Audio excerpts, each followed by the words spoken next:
Foi un veciño do edificio número 4 da Avenida de Lugo en Pontevedra que en ao redor das 11 da noite deu a voz de alarma ao atopar a súa cociña chea de fume. Un incendio declarárase no salón de peiteado situado nun dos baixos do inmoble. Efectivos do Parque de Bombeiros da cidade trasladáronse ao punto para comezar coas tarefas de extinción.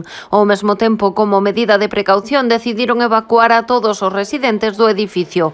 Preto dun centenar de persoas deixaron as súas vivendas, moitas delas afectadas polo fume. Dende o Concello ofreceuselles incluso pasar a noite nun hotel. Finalmente non foi preciso e 2 horas e media despois os veciños puideron volver ás súas casas. Agora están a investigarse as causas do lume que afectou a documentos e a mobiliario do salón de peiteado. Non houbo que lamentar danos persoais. Polo de momento, e a esta hora concreta, non. O que sabemos é que os veciños, supoño que vos tamén teredes conta diso, xa están realoxados e que están cos traballos, bueno, pois agora de ver cales foron as causas e tomar decisións, pero non me consta neste momento ningunha novidade das que xa, aparte das que xa tendes.